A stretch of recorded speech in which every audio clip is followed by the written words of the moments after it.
Welcome there. It's time for us to dig into the papers as we get the scoop on what the latest is in Ghana and across the world. Thank you for staying, and hopefully you loved that number. Nagode by Yemi Alade. We're grateful to God, aren't we? Absolutely. Without him, where would we be, really? So good morning if you're just joining us. Of course, this is the AM show. Thanks to Makpito Sibidi for bringing us the AM News. Now we're going to run through what the newspapers are reporting today. So if you're ready, we are.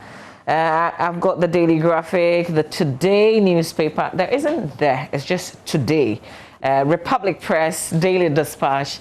And of course, if time permits, we've got plenty other newspapers that we can go through as well, Ben. I have the Ghanaian Times, the Finder Daily Guide, and the Business and Financial Times. A lot to talk about in the papers this morning. I'll start with the Ghanaian Times and why Islamic Girls SHS students besiege police station. That's on page 3, and it's becoming quite a case there as they also demand the release of 4 teachers. So that story there on page 3 of the paper, I'll get to it. Should time suffice. Fight against COVID-19, schools must stay resolute. That's according to Dr. Richard Kofi Esiedu. You'll find out why. Boku braces for guinea fowl processing factory under 1D, 1F. And this excites me for many different reasons.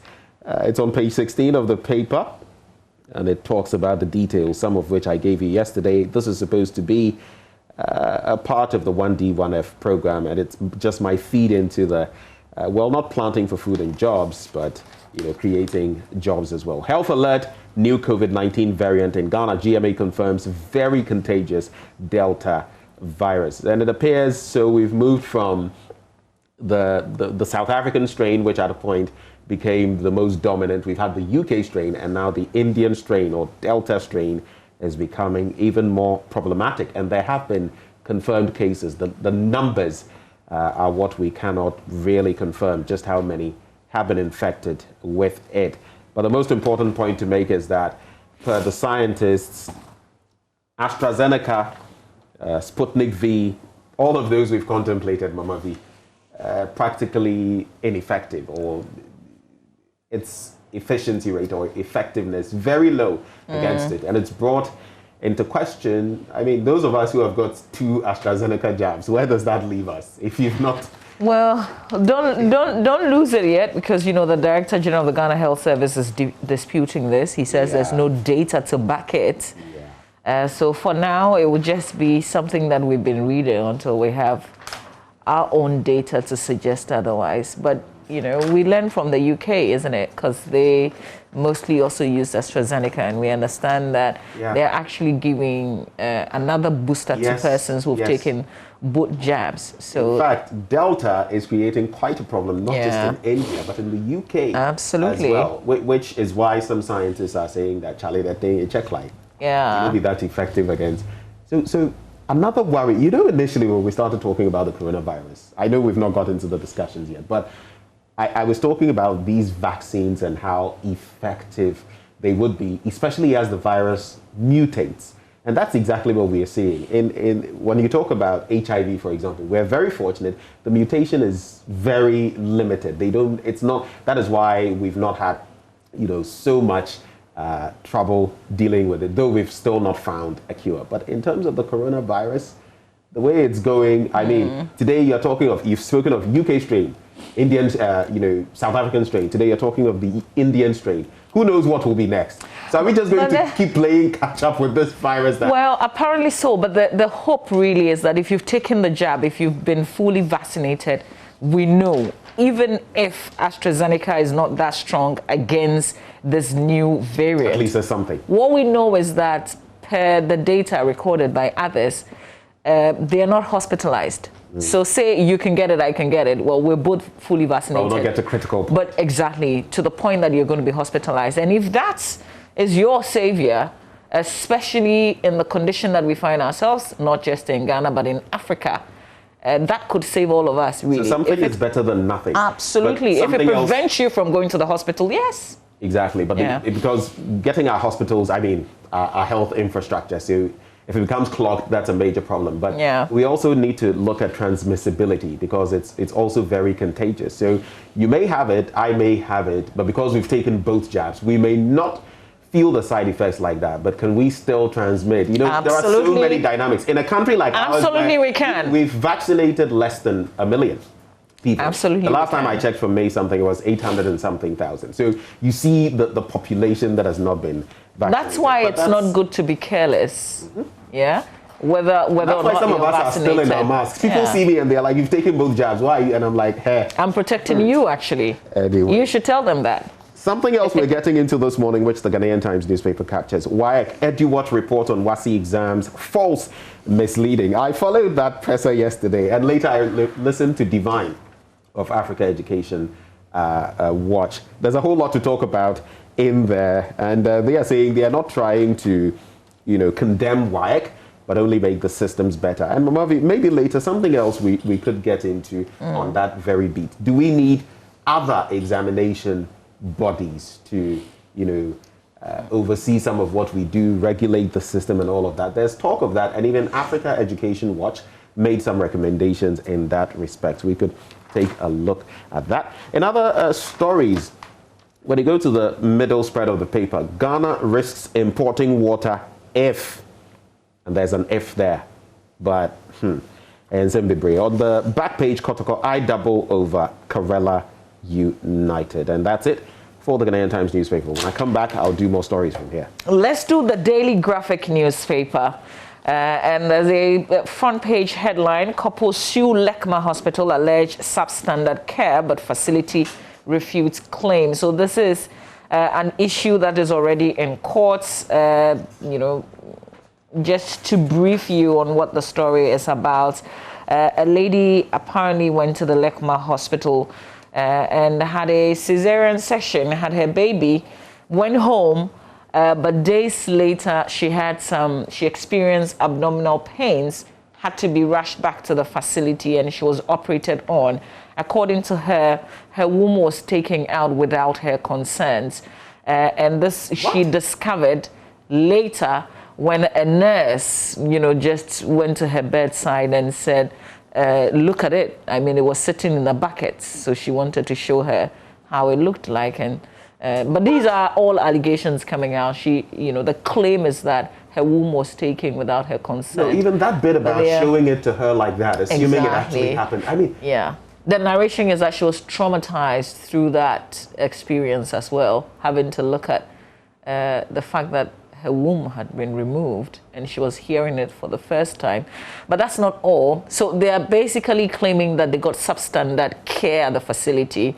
The other allegation is that the baby, they had a baby boy who died, I think, 3 days later.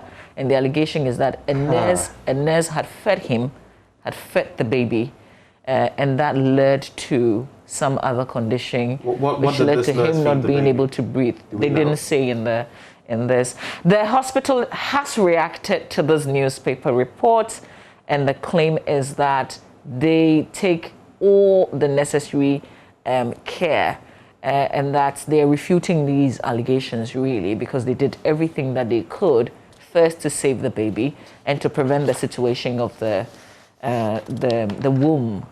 There's no smoke without fire. I'm not speaking in specific reference to this case, but we hear too many things from our medical facilities. Negligence. I mean, one of the most recent that I remember, someone who had actually been in my department, Dr. Kuto, I don't know whether you remember his wife's issue at the Greater Accra Regional Hospital. I mean, and some of the things that happened even when he wanted certain reports on the back of what had happened with his wife and all of that. Sometimes our friends in the medical fraternity would try to make it seem as though you are always going after them or you're not being considerate. But the fact is, healthcare, it's like a lawyer going to court and not being properly prepared, not handling the client's case well. This could be someone who ends up in jail, traumatized, their life destroyed on the back of your actions because you were negligent. So I don't know. They are not superhuman. They are not robots.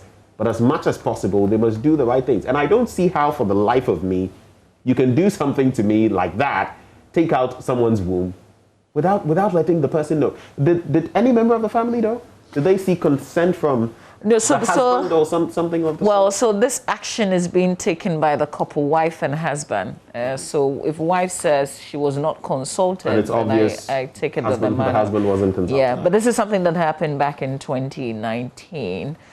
So details of it you can find in the Daily Graphic newspaper.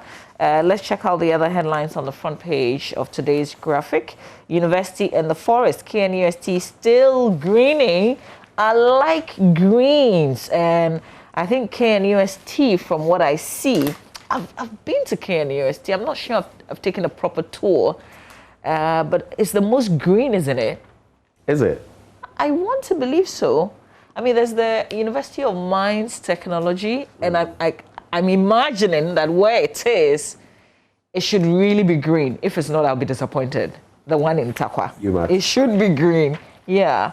But hey. Well, things aren't always what they seem. Like people have said in recent times, Obuasi has given us so much gold. When was the last time you went to Obuasi? Have you seen what Obuasi looks like? All right. Also, law to reduce backlog of criminal cases in Offin. If you run through the rest of the pages on page 19, for instance, you find this produced document renouncing Ivorian citizenship called Orders Jomoro MP, and constitute governing councils of public universities. Minority urges government. That headline is on page 18 in the center spread. We are creating opportunities for youth. According to President Akufo-Addo, 7 million trees planted on the Green Ghana project, 7 million trees. All right, Registrar General to expunge 50,000 dormant firms from registry. And on the back page, Konongo Hospital to be ready in 4 weeks. Work 97 complete, access road undone. And then Kennedy Japan donates 1.2 million Ghana cedis for 37 hospital cardio center. All right, that's it for the Daily Graphic. Okay, let's look at the Finder newspaper now. And deaths from road crashes in Accra increased by 32% in 2020. That story is on page 5. It's about the road crash data on fatality trends in Accra, showing an increase in road traffic deaths by 32% between 2019 and 2020. That's according to the police crash report for Accra, and deaths have increased by 103 in 2019 to 136 in 2020, representing a 32% rise. So something definitely we're not doing right, which we need to take stock of. Akufo-Addo has done projects previous governments could not do for us. That is Nairi speaking there. And just to cite, he's the overlord of Mamprugu, the Nairi, Na Bohogu Mahami Abdullahi Shariga, applauding President Akufo-Addo there. Baumia's hometown gets juice and rice factories. President Akufo-Addo inspects progress of work. There's Kennedy Japan, who cut a sod to build 80-bed cardiothoracic center for 37 military hospital. And this just brings to mind, oftentimes you see people saying cutting sod, and Mamavi, they're actually spelling S-W-O-R-D. Yes, it's S-O-D-Y. It's a sod, not a sword. Dr. Mustafa. Maybe they're actually cutting sword. It was a... How can you cut a sword anyway? I mean, maybe that's what they're doing. Maybe they're cutting, you know. It's a sod that is being cut, and sometimes, of course, it's the usually a mound being made. Dr. Mustafa Hamid appointed CEO of NPA. Now, this one, there had been a lot of rumors about it, especially as Hassan Tampuli had been moved. So people have been talking about he moved himself to Parliament. Well, he moved himself to Parliament, and now a ministerial role also in the offing, or backed, I should say. So that's the latest in there. But I found this one interesting. It's on page 9 of the paper. You see what the headline I just read from the Ghanaian Times on page 17. Ghana risks importing water if. I just want to put these side by side briefly because time may not allow me to get to all of them. In the Ghanaian Times newspaper, it says, the Ghana Water Company Limited says Ghana risks importing potable water in the future if pollution of water bodies by activities of illegal mining, popularly known as galamsey, is not tackled urgently. Who was speaking? Is the managing director of the company, Dr. Clifford Brymer, saying that although the country has abundant water resources, the impact of galamsey was gradually impacting negatively on the extraction of water for households and industrial use. Then you come to page 9 of the Finder newspaper, and it says, Dr. Clifford Brimer, Managing Director, Ghana Water Company Limited, says the country has adequate water for the citizenry. Thus, there is no plan to import water to meet the needs of the population. So, same story, same person, and interesting angles picked by different papers. But I think what mention is made of Koniwas and Wash and all of those institutions. I don't think we need a soothsayer. We don't need rocket scientists to tell us that the state of our water bodies is highly troubling. If you look at the NT something levels, the turbidity levels and all of that over the years. The last time I went to Akosobo, which is just about a fortnight ago, someone passed the comment that thankfully there is no gold around that area. So when you see the Volta, it looks in pristine condition. It's in pristine condition. But you look at the rest of our water bodies and they look like something out of a sludge, you know. So very sad one there. Wrapping up, African campaigners say vaccine hoarding impede global war against COVID-19. And UN confirms 26,425 grave violations against children in 2020. That's on page 11 of the Finder newspaper. Let's get into Republic Press newspaper. And I guess somebody would say, oh, finally, this issue is making mainstream media headline. It is. Dakiwan Mills hot as Mesia reject social media apology. AG wants a possible contempt action against Fix the Country campaigner. But as we know by now, especially if you've been following those social media posts, that you know the person at the center of this says, bring it on. I'm going to continue to call you what I called you. Has he? He has. The Asante youth? No. I'm not talking about DAC. I've moved on to the AG and Fix the Country. Don't worry, I'll come to this one. I see you can't wait. Withdraw petition against INE. According to the NDC, illegal mining activities returns to Doma Central. According to its MC, I stand by my comments. INE challenges CJ, and then Mustafa Hamid is NPA boss. But the issue with Dakiwan Mills and the fact that he is hot, according to the headline, Mesia, the paramount chief of Kumewu in the Ashanti region, Nana Chinebu Akodia, has said the apology by Bishop Dakiwan Mills, founder of Lighthouse Chapel, was not in good faith and not addressed to Mesia Palace. He's therefore called on the bishop to rely on wise counsel and do what is appropriate before Sunday, the 27th of June, 2021, to avert the threat issued by the youth. Well, what is the threat really? The threat is that their churches will be closed down. But let me just fast forward to something else that he said in explaining his point. He says, although I haven't cited any apology letter, but even if there is one, the bishop must know better because the Ashanti customs and laws are very wide and must be followed to the latter. And then also fast forward, remember that in that apology that we've all cited, and I want to believe that we've all cited that, it says that the tape was recorded some 20 years ago. So this is a reaction, Nana Chinebu Akodia's reaction. He, according to the write-up, his rubbish claims that the tape was recorded 20 years ago, saying Otumfuo just celebrated his 22nd anniversary on the throne, and how could he have assessed the man after 2 years? And that if indeed the tape was recorded 20 years ago, then it shows the pastor has inherent hatred for Otumfuo and Asante. I see. You wanted to say something? I do. Say something, I'm giving We're in a republic, right? Of course we are. Ghana's,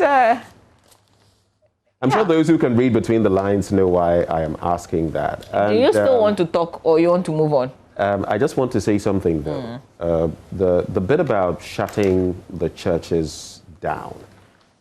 I feel, I mean, Otumfuo is revered, and anyone who is thinking he or she can cast any slur on his personality would be very unwise. And I don't think our chieftaincy institution, of course, we say he's a king, but our institution, you know, generally is revered, and we ought to keep it that way. But I think if you're saying that you're going to be shutting down someone's church, I don't know what that is. It's in his jurisdiction, but the law is the law, and the position of the Asante Youth, that is my little bit in there. I find it problematic when such comments are made, but I think we can move on now. Me, I freely want to go to Kumasi anytime, so I would wait for you said law, isn't it? Oh yeah, law. And we have. I know our countries are very interesting when it comes to. We have people who are supposed to be protecting others, right? Okay, and this is a threat that was issued publicly, so the appropriate action must be taken. But I'm just watching to see how this one unfolds. You're walking on pins and needles, aren't you? What did I told you that I want to go to Kumasi freely. So the Daily Guide newspaper, Jomora MP hot. It appears it's not only Dagi with Mills. Jomora MP hot. That story is on page 3. And the Secondary High Court has ordered the Member of Parliament for Jomora in the Western Region, Dorcas Afotofi, to produce a document or documents showing that she indeed renounced her Ivorian citizenship before filing to contest the 2020 parliamentary election. The court asked the NDC MP to comply with the order in 10 days, starting from yesterday. A resident of Nuba Mpataba in the Jomora district, Joshua Emwa Kofi, has filed a writ at the Secondary High Court challenging the MP for the area to produce evidence of her renounced dual citizenship in court. And so that's the thrust of the story there. Gifty, 11 deputies approved. I'm talking about Gifty Chum Ampofo. That story is on page 6, or it's supposed to be on page 6 of the Daily Guide newspaper. It actually isn't. There's also a larger doctor plotted coup, and that's what the Accra High Court is saying. And churches fight ban on noise making. Don't underrate COVID-19, Dr. Richard Kofi Asiedu says that. On page 5, an interesting story there. We hear a lot of these things, and it's good to hear that some are coming to the fore. Singaporean who tortured maid to death, jailed. And a Singaporean woman found guilty of starving, torturing, and killing her domestic worker from Myanmar has been sentenced to 30 years in prison. I highlight this because we often see same happening to some of our nationals in the Gulf region, the Middle East, and different parts of the world. And here we are, even as far as, well, Asia as well, in different ways. So interesting that this is happening. Let me just go to the international spread and start my wrap-up from there. Wutakobi out with visuals for Set You Free, in case you hadn't heard of that. And I'll expose your prostitution fake life, Mercy Aigbe, ex-husband, saying that. We are back, Silverbird to cinema enthusiasts. I had to mention this because I'm one of the enthusiasts myself. So once they are back, on the back of Mapito CBD's cinema story, we're going to start trooping in. On the back page, Sadio Mane builds £450,000 hospital. This gentleman, deep respect for him. So simple and what he's doing with his money. Achimota hosts third head of state golf. And okay, so we'll wrap it up there. That's it. All right, let me do the Today newspaper front page. Is a story that we've already talked about. COVID-19 scare hits Ghanaians as Ghana records deadly Indian strain. SHS student beats teacher to pop. There's also a story on page 6 of the paper. It's a 34-year-old man, Kwame Frimpong, who's been stabbed to death at Achimota Nkwanta in the Birim Central Municipality in the Eastern Region. He was stabbed multiple times with a kitchen knife in both left and right ribs by the suspect, Nana Kwame, 36, who is a family member. Backstory, well, he hired the deceased to work on his farm, and he was unimpressed with the work done, so he met him at a funeral, confronted him. They both landed each other slaps, and then the slaps degenerated into another Mortal Kombat. ended in the the unfortunate incident leading to the death. So police is investigating this matter. I think the suspect is on the run. They don't have him yet. Okay, there's also a private legal practitioner, and this is on page 7, still in Today. Martin Pebble has pleaded with the Chief Justice, Kwesi Anini-Yeboah, to withdraw his petition against Dr. Dominic Ayeni. So that story is also here in the center spread. On the back page, Newcastle target Andre Ayew. Okay, and Arsenal eyes a Ghanaian talent. You might want to know which talent that is. Wafa Star joins Australian top flights. All right, so Ghanaian international stories, if you like. Players I guess with international links. I don't know whether Ayew is into free agent right now, but the last I read, he was leaving his team, which is in the second tier. I think that's Swansea. And so, they failed again to make it to progress to the top tier. And no surprises in there. He must, of course, he's our captain, and he must, of course, be playing some good football with a reputable team.